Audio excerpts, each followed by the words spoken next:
Hello Laurine, je suis vraiment content de t'accueillir sur le podcast Productif au quotidien. Ça faisait super longtemps qu'on n'avait pas fait d'entrevue, alors on était plus que dû pour avoir une discussion avec des gens sur le podcast. Je suis toujours à la recherche de personnes qui ont une spécialité particulière qui peut nous être utile dans la grande thématique de l'efficacité personnelle ou encore une histoire particulière, un titre, un poste qui fait en sorte qu'on pourrait tirer des leçons. Et donc, nous, on a fait connaissance, comme je mentionnais dans ma petite intro, via la nouvelle communauté Productif au quotidien.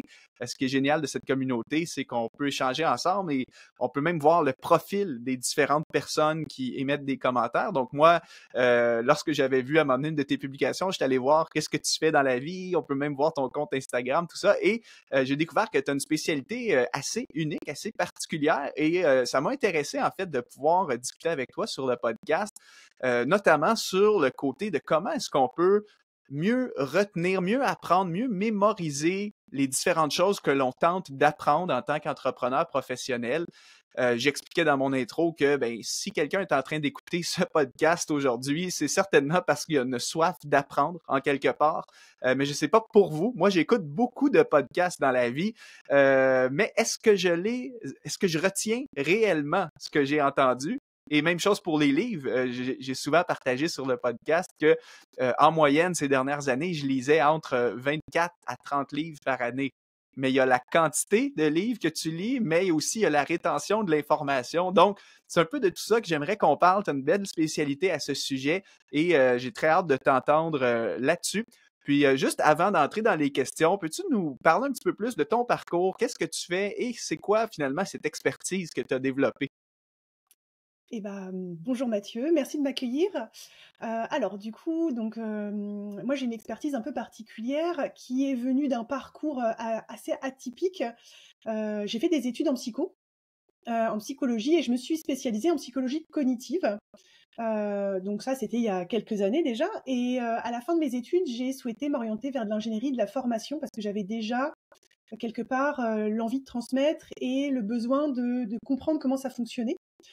Et la vie a fait que j'ai accepté un poste de directrice, d'école de prépa concours. Donc j'étais spécialisée dans les concours médecine, paramédicaux. Donc en France, on a des concours qui étaient à l'époque orthophonistes, infirmiers et cetera. Donc ça a disparu depuis quelques années et c'était des concours, très exigeants. C'est-à-dire que j'avais des étudiants qui arrivaient du bac avec parfois, pas de méthode de travail ou très peu et qui devaient, très rapidement devenir efficaces dans leur apprentissage avec des méthodes qu'ils ne possédaient pas et donc moi, mon job, c'était entre autres de les aider à trouver les bonnes méthodes. J'ai fait ce boulot-là pendant 14 ans. Donc j'avais une partie de mon activité qui était dédiée à aider les étudiants et une partie de mon activité qui était dédiée à, gérer l'école, la développer et cetera. Et progressivement, cette partie m'a de moins en moins intéressée puisque moi, ce qui me plaît vraiment, c'est de former et d'aider les étudiants. Donc j'ai souhaité réorienter totalement mon activité et depuis maintenant 1 an, je suis à 100 de mon temps, en formation avec des étudiants. Donc ça peut être aussi bien des lycéens que des étudiants qui sont en tout début de cursus, voire même des étudiants en master. Et avec eux, j'aborde comment est-ce qu'on apprend des connaissances, comment est-ce qu'on les mémorise à long terme, comment est-ce qu'on s'organise pour bien apprendre les choses, parce que vous allez voir, il y a des manières de faire. Le cerveau fonctionne d'une certaine façon et donc pour l'aider à mieux mémoriser, en fait, il faut comprendre comment il fonctionne. Et puis on aborde aussi de la gestion du stress, des émotions, plein d'autres choses à côté qui sont essentielles pour atteindre le but final, c'est réussir son année dans les meilleures conditions. Hmm. Donc, et j'ai cru voir aussi que tu t'intéresses beaucoup à tout ce qui est neurosciences. C'est bien ça? Ouais, alors ça vient de mon cursus universitaire puisque, dans la psychologie cognitive, on aborde les neurosciences et en fait, j'aime, comprendre comment le cerveau fonctionne pour pouvoir mieux apporter les compétences aux étudiants. C'est-à-dire que juste délivrer un message, pour moi, ça n'a pas de sens. Le but, c'est de partir de la science pour leur expliquer comment le cerveau fonctionne, de façon à ce que derrière, ils puissent se dire: «OK, en fait, le conseil qu'elle me donne, il est prouvé par la science» et donc du coup, il y a des personnes qui ont cherché, il y a des personnes qui ont mené des études et parfois, pendant 20 ans et donc ça fait sens et je sais que les étudiants sont très sensibles à ça. Ils ont besoin, qu'on leur démontre par A plus B que ce qui est dit fonctionne réellement parce que, on entend tout. comme dans beaucoup de métiers, on entend beaucoup de choses et au bout d'un moment, ils ont du mal à discerner le vrai du faux. Et faire une entrée par les neurosciences me paraît être une voie d'entrée qui apporte un crédit supplémentaire à ce que je peux dire aux étudiants. Mhm. Tout à fait, tout à fait. Puis c'est pareil avec les trucs de productivité, tout ça. C'est toujours bien d'avoir des conseils là où tu peux les appuyer par des études qui ont été faites sur le fonctionnement du cerveau et tout ça. Bon, alors on va rentrer dans le vif du sujet, justement, ça nous intéresse de connaître quelles sont ces dites méthodes éprouvées qui peuvent nous aider dans la mémorisation, l'apprentissage de quelque chose. Mais avant que tu nous présentes quelques méthodes, est-ce qu'on peut parler d'entrée de jeu des erreurs communes que tu vois? Tu sais, pense aux petits trucs que la majorité des gens font des fois très inconsciemment quand il est question d'essayer d'apprendre quelque chose, mémoriser, suivre un cours, une formation. C'est quoi les pires erreurs que tu as vues jusqu'à présent? Alors, comme ça, en réfléchissant, j'en vois au moins 3 ou 4. La première, c'est de vouloir tout apprendre d'un coup et surtout en dernière minute. Le cerveau, en fait, il fonctionne d'une certaine manière et on a une mémoire qui est dite à court terme, qui sature extrêmement vite. C'est-à-dire qu'elle a une quantité d'informations qu'elle peut mémoriser et le problème, c'est que si on veut tout apprendre d'un coup, on va oublier, une grande partie des choses. Et en fait, le cerveau a besoin de temps pour assimiler, il a besoin de temps pour faire des connexions entre les anciennes connaissances et les nouvelles connaissances. Et donc, il faut respecter le rythme du cerveau pour pouvoir apprendre durablement. Donc ça, c'est la première erreur, c'est vouloir apprendre d'un coup et surtout au dernier moment. Deuxième, et ça, c'est une erreur que je vois quasiment chez 100% des étudiants, et je pense même que des adultes le font encore, c'est penser que pour pouvoir apprendre, lire et relire suffit. C'est la pire méthode pour apprendre un cours, et pourtant c'est celle qui est la plus utilisée. Pour pouvoir apprendre durablement et efficacement, il faut mélanger les différentes manières d'apprendre. On peut écrire, on peut parler à voix haute, on peut faire des dessins, une mind map, peu importe. L'idée, c'est de mixer différentes manières d'apprendre de façon à permettre au cerveau de faire des liens de manière différente. Et lire ne suffit pas parce qu'en fait, c'est une méthode qu'on dit passive et c'est la plus passive de toutes les méthodes avec juste écouter. Troisième erreur, penser qu'en fait, quand j'apprends, ça va forcément se mettre en mémoire. Et en fait, j'ai plein de personnes qui me disent « si, si, je sais que je sais ». Et au moment de retrouver l'information, ils se retrouvent avec l'impression d'avoir l'information, mais c'est le manque du mot. Je l'ai sur le bout de la langue. Je ne sais pas si ça vous est déjà arrivé. Et ça, c'est parce qu'en fait, on ne teste pas assez sa mémoire. Et donc, la troisième erreur, c'est de ne pas suffisamment tester ses connaissances et d'arriver le jour J en se rendant compte que, oui, c'est quelque part là-dedans, mais on ne sait pas où et on n'y a pas accès. Et ça, c'est une vraie erreur que je vois très régulièrement. Et pourquoi on se teste pas? Parce qu'on a l'impression qu'on n'est jamais assez prêt. En fait, j'ai plein d'étudiants qui me le disent en permanence. Ils me disent « non, mais en fait, j'attends d'être prêt pour me tester ». Testez-vous et vous verrez si vous êtes prêt. Et ça, pour le coup, c'est vraiment... En fait, il faut toujours prendre les choses à l'envers. Et on sait que c'est pas agréable de se tester et de pas avoir 100% de bonnes réponses. Sauf qu'en fait, si on commet jamais d'erreur, on n'apprend pas. Voilà. Est-ce que, tu sais, quand tu dis des fois, ben, on sait que l'information est quelque part dans un coin de notre cerveau, mais on n'y a pas accès, est-ce que justement la neuroscience et tout ça démontre que plus on va, disons, tester nos connaissances ou essayer d'aller retirer cette connaissance-là sur une base régulière dans notre cerveau, eh bien, elle va être plus facile d'accès quand on en a besoin? Et oui, effectivement, en fait, je vais prendre une analogie que je trouve plutôt facile à comprendre. Le cerveau apprend par répétition et on va partir d'une image qui est une forêt. Vous marchez une première fois dans la forêt, c'est touffu, c'est vraiment une forêt très dense. Et vous marchez une première fois, il y a un petit chemin qui reste sur votre passage. Et puis vous revenez le lendemain et vous remarchez sur le même chemin. Et là, on va voir que déjà, il y a une trace qui a été un peu laissée.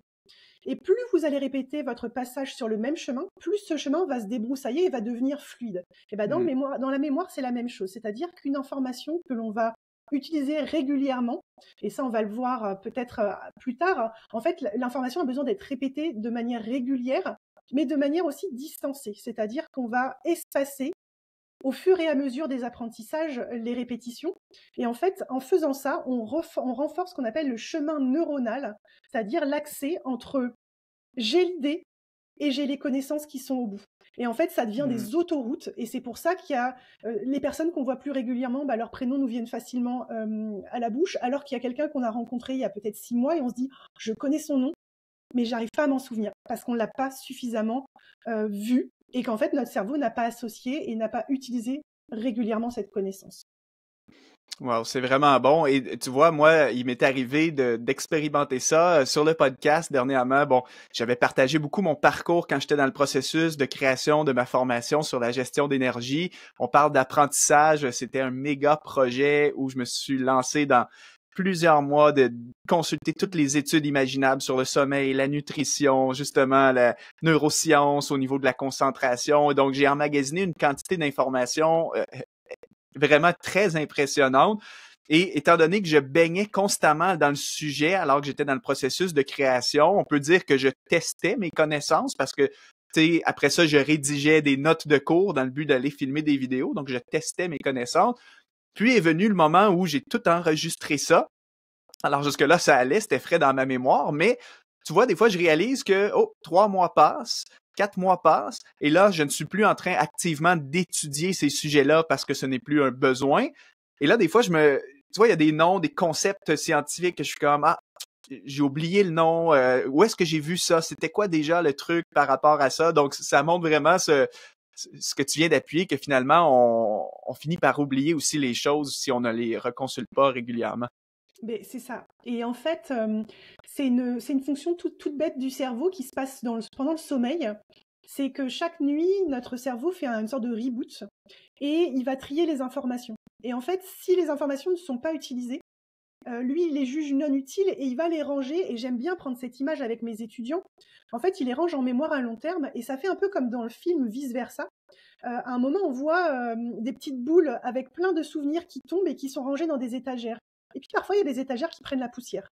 Et ben en fait, c'est à nous, si on veut mémoriser quelque chose et qu'on veut l'utiliser régulièrement, c'est à nous de faire revenir cette connaissance sur le haut de la pile Mm. de manière régulière. Sinon, et c'est normal, en fait, le cerveau, il peut pas tout laisser en premier plan, en fait, parce Ouais. que ça ferait trop d'informations et c'est ce qu'on appelle de la surcharge mentale. Mm. Donc le cerveau, pour pouvoir être efficient chaque jour, il range, et c'est cool qu'il range pour nous finalement, il range les connaissances. Par contre, ça veut dire que si on en a besoin, il va falloir les réactiver. C'est ça. Et je veux rebondir sur 2 éléments que tu as dit qui, là, me choquent parce que, en réalité, tu as dit que l'apprentissage seulement en audio, donc écouter quelque chose et la lecture, toute simple, sans derrière de méthode d'apprentissage, de prise de notes spécifique, tu as dit que, en fait, c'est le pire moyen pour comme ne rien retenir de ce qu'on a consulté, quoi. Peux-tu commenter là-dessus? Oui. Alors ça, Alors j'ai plus l'étude en tête. Il me semble que c'est la pyramide de Dale, mais voilà. En fait, quand on assiste à une conférence sans prendre de notes, on retient à peine 5% du contenu. Quand on lit un livre sans prendre de notes, on retient à peine 10% du contenu. Parce qu'en fait, le cerveau, et c'est assez logique, le cerveau en fait fait un tri et va retenir des idées essentielles.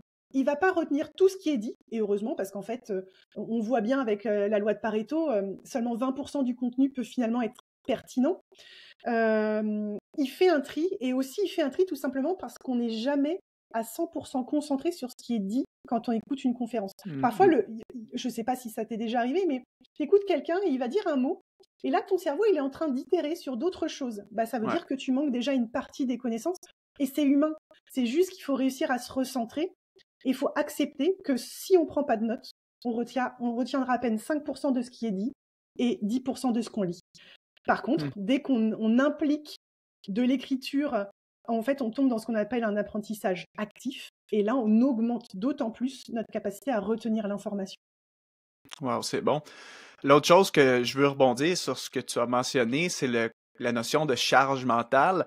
Il y a beaucoup, quand il est question d'organisation, justement, pas juste tu sais, quand il est question d'apprendre et mémoriser, même plusieurs entrepreneurs professionnels ont beaucoup de tâches à gérer, des demandes, des suivis qu'ils ne doivent pas oublier. Et on en revient à la même chose finalement, c'est une vaste quantité d'informations qu'on doit tenter de retenir dans sa tête en simultané.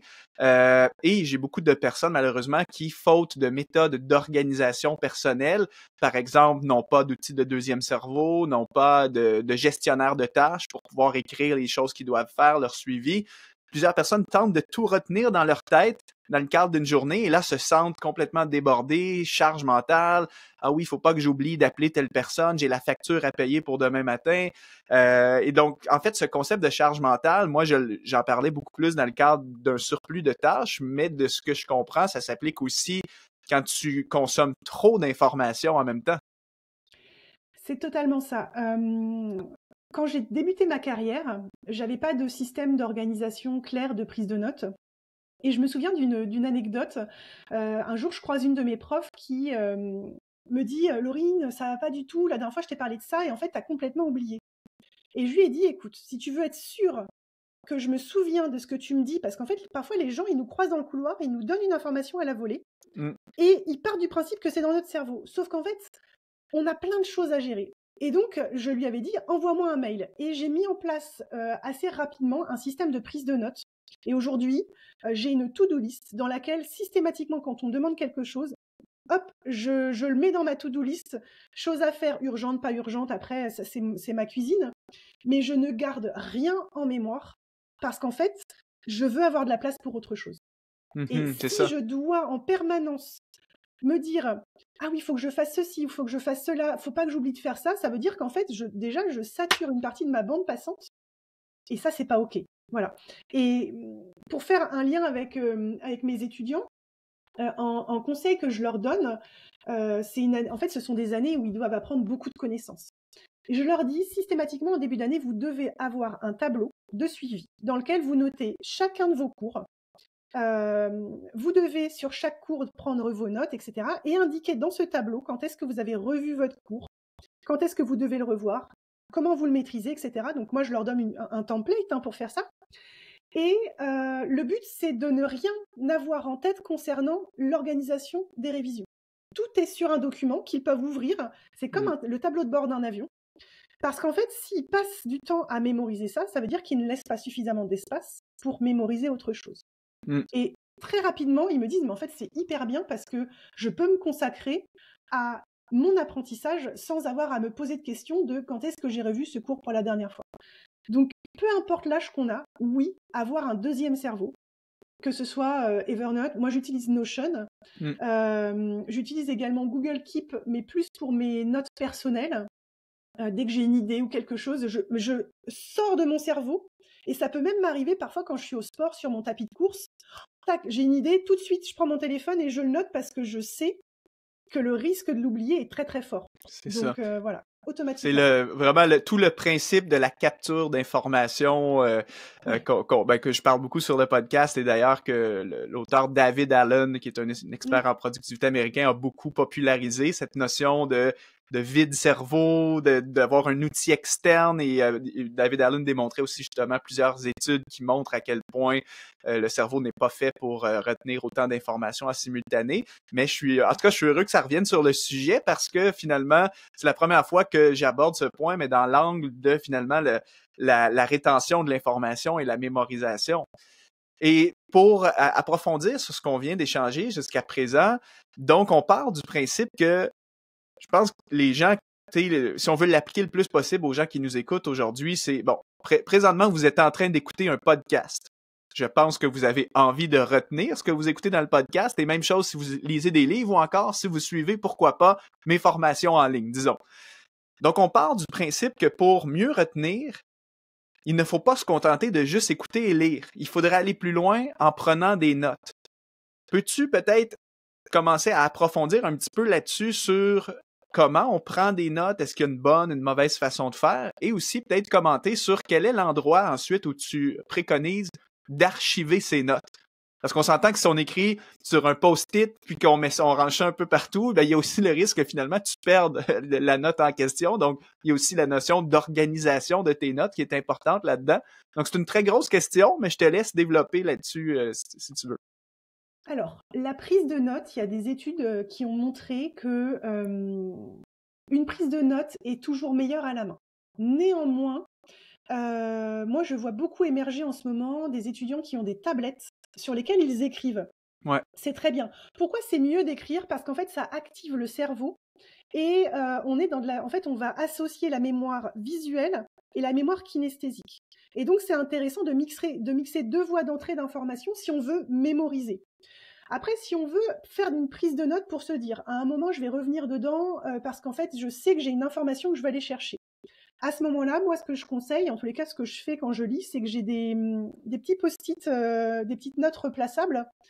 Je mets des lignes en surbrillance et à la fin de la lecture, je prends un temps dans lequel je retape toutes mes notes au Mmh. clair et je crée une mind map. Parce que moi, j'ai besoin de visualiser l'ensemble des connaissances. Donc au niveau des mind maps, moi j'utilise un logiciel qui s'appelle MindMeister, mais il y en a plein d'autres. Il y a Ouais. Xmind, il y en a plein, plein, plein. Et après, je stocke et ma prise de notes et la mind map. Je me suis créé en fait dans Notion une base sur laquelle j'ai tous les livres, toute ma pile de listes à lire. Et en fait, quand j'ai lu un livre, j'associe une page sur laquelle je mets mon compte rendu et ma mind map. Comme ça, je sais que je peux retrouver l'information à cet endroit-là. Et en fait, Mmh. du coup, je me suis créé vraiment une base sur laquelle j'ai toutes les informations qui me sont nécessaires, aussi bien par exemple la thématique du livre, aussi peut-être, et ça je trouve que c'est intéressant, à quel point j'ai trouvé ce livre utile, parce que ça m'est arrivé de lire des livres que j'ai trouvés finalement assez peu utiles parce que les connaissances que j'y ai acquises n'étaient pas si développées que ça. Alors que dernièrement, par exemple, j'ai lu Deep Work et en fait, j'ai trouvé que c'était un livre qui allait profondément dans la compréhension du cerveau humain et de comment on travaille. Et là, là, j'ai trouvé que c'était un livre qui valait le déplacement et donc je lui ai mis une très bonne note. Et donc ça, après, c'est ma note personnelle, mais du coup, ça me permet aussi, quand je dois guider des étudiants sur des lectures, aussi de pouvoir les orienter vers des ressources que je trouve pertinentes en fonction de leurs besoins. Mmh. C'est bon. Est-ce que tu connais, écoute, j'avais lu que quand j'avais créé mon cours sur le deuxième cerveau avec l'application Evernote, j'avais aussi étudié, fait des recherches sur les différentes méthodes de prise de notes. Il y a une méthode que j'avais bien aimée, je ne sais pas si je le prononce bien, là, mais c'est la méthode Zettelkasten. Ça te dit quelque chose? Oui, alors j'en parle aux étudiants. Je trouve que c'est une méthode qui est intéressante, mais qui est, comment je pourrais dire? Je la trouve peut-être un peu trop intense. Mais Ouais. pour autant, ce que je trouve très intéressant dans le système, c'est de faire des liens entre des connaissances sur différents registres. C'est-à-dire que, et on le voit aujourd'hui, quand on parle de mémorisation, on ne peut pas ne pas parler d'organisation. Parce que tout est lié, parce qu'en fait, finalement, c'est le cerveau humain. Et donc, moi, ce que je fais, en fait, dans ma base de données, c'est que quand j'ai un concept qui est abordé dans 2 livres différents, je relis mes deux bases en disant, voilà, bah, ce concept-là était aussi vu ici. Et je fais des liens, en fait, entre mes bases, ce qui permet finalement d'avoir plein d'informations qui vont être mélangées. Et quand je vais faire une recherche sur le sujet, ça va être plus facile pour moi de me dire, ah oui, il y a là, là et là. Donc, effectivement, c'est une méthode intéressante. Je pense que déjà, pour le commun des mortels, déjà prendre des notes sur chacun des Ouais. livres, sur chacun des podcasts, on est pas mal. Exact. Oui, c'est ça, parce que Zettelkasten, en gros, pour les auditeurs, si vous savez pas de quoi on parle, faites une recherche sur Google, juste pour aller vous renseigner. On n'a pas le temps de tout expliquer la méthode ici, mais je pense que cette méthode va surtout être utile, disons, pour un professeur, un chercheur scientifique ou un journaliste qui a absolument besoin de créer un maillage de notes où est-ce que tout est interconnecté. Mais c'est vrai que pour le commun des mortels, la base, c'est ne serait-ce que de prendre des notes et ensuite d'avoir un bon outil d'organisation pour les répertorier puis être capable de les reconsulter en une fraction de seconde quand tu en as besoin. Là. Mm. Et je dirais même, depuis quelque temps, j'utilise pas mal l'IA pour m'aider dans mes... En fait, je lui mets mes notes et je lui demande de me faire un compte-rendu qui pourra être exploitable sur une mind map. C'est C'est beau. bluffant. C'est clairement Wow. bluffant ce que c'est capable de donner. Et c'est pareil, je prends des notes sur mes podcasts. Donc, en fait, quand j'écoute beaucoup de podcasts quand je roule. Donc, il est hors de question que je prenne des notes en voiture. Pour autant, dès que je suis interpellée par quelque chose, en fait, je réécoute le podcast au calme et je prends des notes parce qu'il y a des sujets qui, en fait, c'est parfois des points qui vont me permettre de me dire, tiens, bah ça peut être une bonne idée de l'intégrer dans un cours. Ah, ça répond à la problématique de tel étudiant. Et donc, du coup, d'avancer par rapport à ça. Par contre, je reviens toujours une deuxième fois, ce qui, me fait une répétition. Ouais. Et avec la prise de notes, du coup, me permet de garder une trace. Et ça, c'est vraiment essentiel. C'est bon. Donc, ça veut dire, toi, comme tu dis, tu t'écoutes le premier podcast, disons, une première fois en voiture. Et là, si c'est vraiment un épisode qui t'a accroché, qu'il y a certains éléments que tu te dis, OK, non, il y avait de la valeur là, dans ce contenu, je veux le retenir. Là, tu vas te poser quand tu as le temps pour réécouter et cette fois prendre des notes, puis ensuite tout mettre ça dans ton système d'organisation. Exactement. Comment tu arrives à trouver le temps? Est-ce que tu es plutôt dans une optique, je ne me mets pas de pression avec la quantité de podcasts à écouter ou le nombre de livres à lire, mais je me concentre plutôt sur la qualité de la rétention de l'information? Tu vois ce que je veux dire? Parce que, tu sais, moi, je suis quelqu'un, j'écoute des podcasts et dans mon application de podcast, il y a la liste des épisodes à écouter plus tard. Mais des fois, tu en as 100 là-dedans, tu sais, parce qu'il y en a plein de trucs que tu vois passer sur les différents podcasts auxquels tu es abonné. Donc, des fois, le chemin facile serait de se dire, bon, ben allez, je les enchaîne, j'en écoute 3 dans mon trajet pour aller au boulot. Mais ça va un petit peu à l'encontre des bonnes astuces pour mieux mémoriser. Alors, en fait, déjà, il y a une première chose que je fais, c'est que je ne me fais plus de piles à écouter ou de piles à lire. OK? Parce que ça me met une pression de malade à chaque fois, Ouais. de me dire oh, j'ai tout ça à lire, j'ai tout ça à écouter.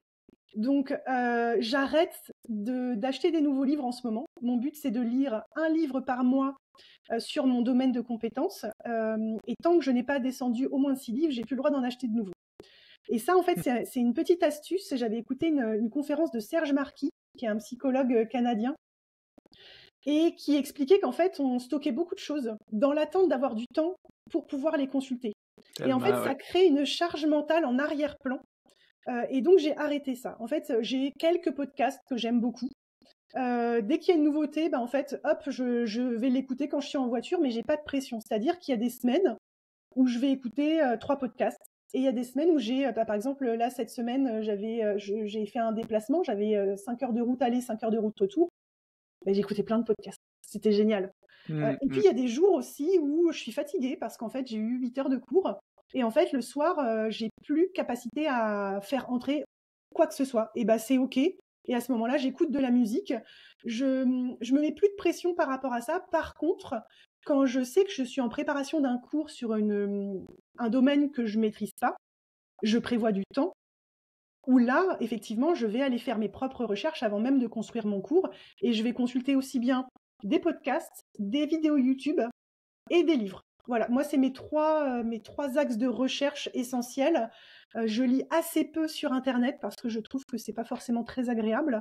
Par contre, je regarde beaucoup de contenu vidéo YouTube et des podcasts parce que je trouve qu'il y a vraiment beaucoup de podcasts de qualité aujourd'hui. Mm. Excellent, c'est bon ça. Et tu as touché quelque chose tout à l'heure aussi, je veux rebondir là-dessus sur l'IA. Écoute, j'ai découvert récemment un outil d'IA en anglais, malheureusement. Écoute, ça fait plusieurs mois que j'ai pas été retourné voir, là, mais c'était un outil en fait d'IA spécialisé dans la transcription de podcasts à l'écrit. Mais ça fonctionne seulement en anglais en date d'aujourd'hui. Donc, en gros, tu soumets, disons, le lien d'un épisode en question dans cette IA-là et ça va te générer une transcription mot à mot, plus un sommaire exécutif avec des listes à puces sur les choses importantes à retenir. Et donc, ça, je me dis, en fait, quand j'avais vu cet outil, j'étais comme, wow, c'est exactement ce que ça me prend. Malheureusement, c'était pas disponible en français. Et ChatGPT, j'ai regardé, n'est pas capable de faire ça à ce jour avec des podcasts audio. Donc, mais je me dis, ça s'en vient là, dans le sens que ça existe en anglais. C'est sûr, c'est une question de temps avant que ces outils-là soient traduits en multilingue. Donc ça, pour moi, ça peut être intéressant aussi de se dire, ben, j'écoute le podcast une première fois, je vais faire la transcription via un outil spécifique. Et si j'ai besoin moi-même de me rajouter mes propres notes ou commentaires à la fin du sommaire qui a été généré par l'IA, ensuite, je copie le tout dans un Notion ou Evernote ou peu importe. Et là, tu vois, il y a moyen d'avoir un gros gain de temps aussi dans notre prise de notes. Alors, effectivement, aujourd'hui, traduire un podcast en notes, c'est encore compliqué. Par contre, ce qu'il est possible de faire, c'est, entre autres, je sais qu'avec Copilot, c'est possible. quand tu discutes avec quelqu'un, en fait, quand tu as une visio, il peut prendre des notes pour toi. Et Google, je sais plus, c'est Keep. Google Meet, le fait aussi. Meet, ouais. Ouais, c'est des versions qui sont payantes, mais ils prennent des notes pour toi et c'est assez bluffant la fidélité de la prise de notes. Donc ça, c'est possible. Et ça me fait penser à une chose, c'est qu'en inverse, il y a une IA qui existe qui s'appelle Notebook LM, qui permet de passer d'une prise de notes à une sorte de podcast qu'on peut écouter. Et ça, pour les gens qui ont une bonne mémoire auditive et qui veulent en fait répéter un apprentissage de différentes manières, ils peuvent tout à fait passer d'un texte écrit à un audio qu'ils pourront écouter en voiture pour répéter. Par exemple, on imagine qu'on va aller pitcher chez un client. Et on peut tout à fait se repasser son pitch de manière avec des punchlines, des choses comme ça, en l'ayant utilisé avec l'IA. Donc ça, c'est possible. C'est vraiment intéressant. Il y avait un outil que j'utilise aussi, ça s'appelle Readwise en anglais. Et en fait, c'est une application. Moi, je l'utilise essentiellement pour une chose, c'est qu'il y a une intégration dans cette application-là. En fait, mais je lis essentiellement des livres numériques sur Kindle, l'application de lecture. Et en fait, quand je lis sur Kindle et que je fais que je surligne des passages ou que j'écris des commentaires lorsque je trouve ça intéressant, l'application Readwise permet de connecter directement mes notes à Evernote, qui est mon deuxième cerveau. Et ça se met à jour en temps réel. Donc, si je suis en train de lire un chapitre ce matin et que là, j'ai surligné 4 passages, que j'ai écrit des notes en marge de mon chapitre, tout ça va se mettre dans Evernote. Et donc, ça, c'est vraiment intéressant déjà parce que au moins mes surlignages, je peux les reconsulter dans ma note Evernote. Mais pas que. Il y a aussi une fonctionnalité dans Readwise que quand tu te connectes sur l'application, tu peux définir des fréquences de rappel de tous les passages que tu as surlignés. Alors, disons que je viens de lire un chapitre, j'ai surligné 5 passages. Normalement, le commun des mortels, qu'est-ce qu'on fait? C'est qu'on passe à autre chose et on ne reconsulte plus jamais le chapitre, donc on oublie. Mais là, avec un outil comme Readwise, si tu te connectes là-dessus, tu peux programmer, tu peux dire à l'application à quelle fréquence tu veux qu'il te remette en vue les notes de lecture. Et donc, ça te permet de les revoir sur une base régulière. Alors ça, je trouve ça assez intéressant aussi. Mais en fait, ce genre de rappel, c'est lié à donc c'est Hermann Ebbinghaus qui a mis en avant la courbe de l'apprentissage et le principe des répétitions espacées. C'est-à-dire qu'en tout début d'apprentissage, il faut répéter plusieurs fois de manière régulière. Par exemple, vous apprenez le jour J, le lendemain, puis 3 jours après, puis 7 jours après, et après on peut commencer à espacer. Et peut-être que Readwise est comme ça, mais il y a aussi par exemple des applications de flashcards comme Quizlet ou Anki qui ont des programmes qui permettent de revoir de manière régulière. Et en fait, dans l'algorithme, sont entrés justement des paramètres avec un espacement. Si la réponse est bonne, en fait, ça va espacer de plus en plus, puisqu'en fait, le cerveau a ancré l'information en mémoire. Et si on s'est trompé, on va avoir une récurrence plus régulière des items sur lesquels on s'est trompé. Et en fait, tous les algorithmes prennent en compte justement ces répétitions espacées qui permettent de mémoriser. Et s'il y a des gens qui doutent de l'intérêt de répéter pour apprendre, le meilleur exemple, ce sont les publicités. On est capable de citer des slogans, voire même juste une pub, aux 3 premières notes de musique quand elles apparaissent, parce que notre cerveau a été bombardé de manière régulière du même message. Et en fait, on apprend sans le vouloir. Et il faut utiliser la même chose quand on veut apprendre des choses qu'on veut vraiment apprendre, parce que finalement, les pubs, ça n'a pas tant d'intérêt que ça, mais ils sont très très forts. Et ils ont compris comment le cerveau retient, et on est même parfois... on associe des musiques qui n'étaient pas du tout liées à une pub, des grands standards du classique, en disant « Ah mais oui, c'est la pub pour telle marque ». Pas du tout, c'est juste une musique à l'origine, mais notre cerveau a associé la musique à la marque, parce qu'on l'a entendu plusieurs fois et que ça a été fait de manière répétée. C'est vrai.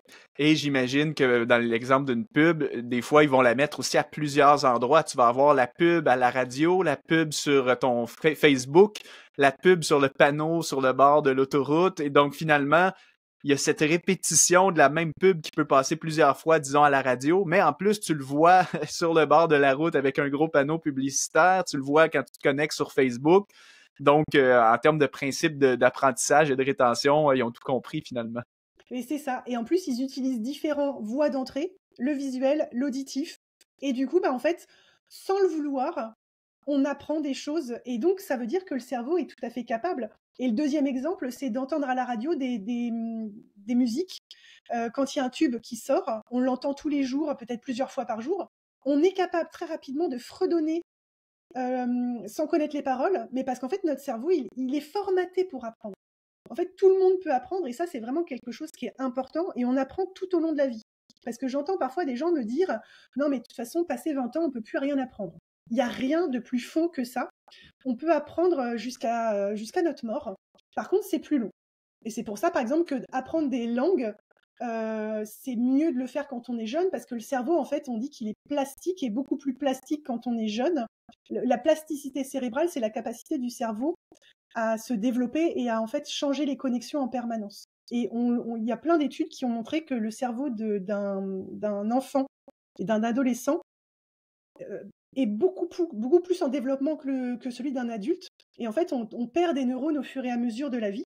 Ce qui fait que plus on perd de neurones, plus les liens entre les connexions sont longs. Mais on peut toujours apprendre, d'accord? Et donc ça, c'est vraiment une chose hyper importante. Un message pour tout le monde, c'est qu'on peut apprendre une nouvelle langue à 50 ans, 60 ans, si on veut vraiment le faire. Ça prendra plus de temps, mais c'est possible. Est-ce que c'est vrai d'ailleurs, j'avais lu des études qui sont quelque part dans le coin de ma mémoire, pour prendre l'expression. J'avais lu dans un livre que disons quelqu'un qui arrête d'apprendre, dans le sens qui n'est plus engagé du tout dans une démarche d'apprentissage dans sa vie, ne consulte plus de livres, ne se renseigne plus sur n'importe quel sujet. Est-ce que c'est vrai que ça peut comme accélérer une forme de déclin cognitif, alors qu'à l'inverse, le fait de stimuler notre cerveau en essayant d'apprendre, peu importe notre âge, ça nous garde un peu plus frais au niveau cognitif? Est-ce que c'est vrai tout ça? Alors oui, ça tend à être vrai et ça est prouvé par... en fait, ils ont fait un lien entre le développement d'Alzheimer et le fait d'avoir une vie intellectuellement stimulante. Les gens qui vont au théâtre, qui lisent, qui vont à des conférences, qui font aussi tout simplement des casse-têtes, en fait, qui mobilisent leur cerveau tous les jours, vont avoir tendance à retarder le développement de l'Alzheimer. Là où des gens qui, malheureusement, ont des métiers peu intellectuels et qui, finalement, n'apprennent plus, peuvent avoir tendance à, au moment d'arriver à la retraite, en fait, comme il n'y a plus beaucoup de stimulation intellectuelle, ils vont avoir créé un terrain beaucoup plus propice pour le développement de ce genre de problème. Donc oui, effectivement, il y a un lien. Après, il y a aussi, bien évidemment, une part de génétique qu'on on peut pas lutter contre ça, mais par contre, on peut tout à fait préserver son intellect le plus longtemps possible en stimulant tous les jours par différentes choses. Il existe tellement de choses à faire que oui, c'est possible. Excellent. Alors qu'on arrive à la fin, j'aimerais juste t'entendre dire un dernier mot parce qu'on a beaucoup parlé de lecture, de podcast, de conférences, mais si quelqu'un suit une formation en présentiel ou en ligne, donc un cours, une formation, est-ce qu'il y a des principes particuliers qui s'appliquent pour ça ou finalement c'est les mêmes éléments que ce qu'on a mentionné en termes d'apprentissage? Alors, moi, ce que je trouve intéressant dans les formations, ça va dépendre de la formation, mais c'est qu'aujourd'hui, beaucoup de formations proposent des quiz en début de session et surtout en fin de session. Pourquoi? Pour tester nos connaissances. Le fait de les faire en se disant je veux avoir le meilleur score, ça veut dire qu'on va repartir dans ses notes et ça va venir en fait créer encore une fois une répétition. L'idée, c'est vraiment de se dire, si vous voulez que la formation vous serve et que vous puissiez emporter les connaissances dans votre quotidien, il va falloir vous créer des exercices. Donc ça peut être par exemple des flashcards. Donc les flashcards, qu'est-ce que c'est? Ce sont à la base, avant les applications téléphone, c'était des petits papiers sur lesquels on pouvait mettre un mot sur une phase et la définition de l'autre côté. Et le but, c'était en jouant d'arriver à se rappeler de la définition ou en partant de la définition, de se rappeler du mot. Et ils ont créé des applications. Donc moi, je conseille à mes étudiants Anki et Quizlet, qui sont des applications gratuites, qui sont très très bien, sur lesquelles on peut rentrer toutes les connaissances possibles et s'entraîner pour mémoriser. Et je conseille de le faire en général plutôt en fin de journée, Pourquoi? Parce qu'en fait, en fin de journée, on est souvent un peu fatigué par tout ce qu'on a vu dans la journée. Et utiliser des flashcards, ça demande assez... Désolée. Pas de souci. C'est mes chats. Donc, on va reprendre. Donc, utiliser des flashcards, ça permet en fait d'apprendre et surtout de venir rechercher en mémoire des connaissances qui n'ont pas été utilisées peut-être depuis une semaine, 3 semaines, un mois. Et en fait, c'est vraiment le but de cet exercice, c'est vraiment de venir rechercher en mémoire pour remettre sur le dessus de la pile, comme je disais tout à l'heure. Après, moi, un exercice que j'aime beaucoup en fin de formation, c'est de faire une mind map. Et cette mind map, en fait, ça va être quand je veux me dire, tiens, de quoi on a parlé pendant la formation. Je prends une feuille blanche et j'essaye de retracer cette mind map de mémoire. Et après, je compare. C'est ce qu'on appelle l'exercice de la feuille blanche. C'est pour moi un des exercices les plus puissants en termes d'apprentissage parce qu'on se confronte à ce qu'on a en mémoire sans indice. Parce que se tester via des QCM, c'est facile, parce qu'en fait, on a déjà en fait des sortes de prémices de réponse. Et si on a compris, en général, on peut retrouver la réponse par déduction. Alors que la feuille blanche, là, c'est l'inconnu. Et moi, j'aime beaucoup, parce que ça veut dire qu'on va vraiment stimuler tous les chemins neuronaux qu'on a, tous les liens qu'on a pu faire. Et en fait, le but, c'est de procéder un peu comme un brouillon. Je brainstorm avec moi-même, je jette toutes les idées, et après, je les réorganise. Et il faut faire confiance au cerveau. Le cerveau, en fait, il apprend et en fait, il va venir lier en permanence des nouvelles connaissances à d'anciennes connaissances qui sont déjà ancrées. Et il va venir à chaque fois les lier les unes aux autres. Et quand est-ce qu'il lie les connaissances? Pendant qu'on fait des pauses. Donc, il est important quand on apprend de ponctuer les phases d'apprentissage de pause. Et par exemple, la méthode Pomodoro s'applique tout à fait à l'apprentissage. Et quand on dort, le cerveau va venir trier les informations. Alors parfois, il ne trie pas les bonnes, donc ça, c'est un peu pénible. Mais surtout, il va venir pendant le sommeil et dire, OK, ça on garde, et ça me semble être lié à telle connaissance. Et il va venir accrocher toutes les connaissances nouvelles aux anciennes. Et c'est pour ça que parfois, la nuit, on rêve de ce qu'on a vu dans la journée. Parce qu'en fait, le cerveau, il est en train de faire son tri. Donc c'est tout à fait normal, parce que parfois, j'ai des étudiants qui me disent, voilà, mais est-ce que c'est normal que je rêve de mes cours? Oui. C'est parce que tu es en train de faire ton cerveau fait du tri, et ça veut dire que tu as bien appris dans ta journée. Donc c'est un bon indice d'avoir suivi et d'avoir compris la formation qu'on suit. Et parlant de ça, moi, mes meilleurs moments créatifs, parce que en fait, mon métier, moi, c'est de la création constante, créer des podcasts, des vidéos, des formations. Donc, ça fait vraiment partie intégrante de ma vie. Mais mes meilleurs moments créatifs, là, c'est tout le temps au réveil. Et tu vois, des fois, je suis bloqué devant un problème que j'essaie de solutionner, un module de formation que je dois créer. Là, je sais pas trop comment je vais aborder un sujet, de quelle façon je vais le découper, je vais le structurer, tout ça, ou insérer les études, les recherches que j'ai pu faire sur différents trucs. Et des fois, c'est le matin, je me lève et paf, c'est tout de suite. Et là, à ce moment-là, ça m'arrive même des fois de ne même pas sortir de mon lit. Je prends directement mon téléphone avec l'application Evernote de Deuxième Cerveau. Et là, tu vois, je me mets à écrire tout de suite ce qui me vient par la tête. Et ça m'est déjà arrivé des fois d'avoir des moments comme ça où pendant 1 heure au réveil, tu vois, pouf, je recevais quasiment un script complet d'une vidéo, d'un module de formation, d'un plan de cours entier. Et ça, c'est vraiment juste génial quand on peut expérimenter ces percées-là. C'est comme si finalement notre cerveau a trouvé la solution à force de connecter des informations entre elles.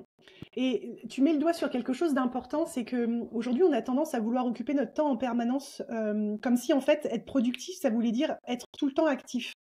Et en fait, le cerveau, et ça, je l'explique en permanence à mes étudiants, notre cerveau, il a des phases où il est focus, et c'est important. C'est ce qu'on peut appeler du deep work, mais c'est aussi juste des moments où on est concentré sur une tâche sans être profondément concentré. Mais il a surtout besoin de moments de pause, parce que dans ces moments de pause, notre attention, elle est dispersée, mais le cerveau en off, il continue de fonctionner. Et c'est souvent là qu'on a les insights. Moi, ça m'arrive sous la douche. Voilà. C'est un moment, en fait, où je déconnecte totalement, et souvent, Par exemple, quand je devais créer des plannings un peu biscornus avec des contraintes très importantes, ben, c'était souvent là que j'avais ça y est, j'ai trouvé. Et alors là, sous la douche, prendre des notes, c'est plus compliqué. Ouais. Mais du coup, je Il me existe des dépêchais. tableaux, hein, tu savais, des tableaux que tu colles sur le mur de ta douche et qui vont sous l'eau, là. Ça existe réellement pour Mais ça, ça là, pour les... m'étonne pas. Ça m'étonne pas. Et du coup, en fait, ce que je fais quand je dois me rappeler de quelque chose comme ça, une idée que j'ai eue, c'est que je me la répète plusieurs fois à voix haute. Hmm. Et je la répète plusieurs fois de façon à me dire, OK, je finis ma douche tranquillement, de quoi je parlais, hop, et en fait, à chaque fois, je me le répète, et quand je sors de la douche, rapidement, je vais prendre des notes, je couche toutes mes idées, et ça y est, c'est fait, je peux finir de me préparer, je sais que mes idées seront là, mais en fait, le cerveau, il a besoin d'alterner en permanence ces deux phases, parce que c'est souvent dans les phases d'attention dispersée qu'on a les meilleures idées. Et donc, c'est normal qu'à ton réveil, tu sois hyper réceptif parce que, ton cerveau pendant la nuit, en fait, la nuit, elle sert à recharger toute notre capacité d'attention pour la journée.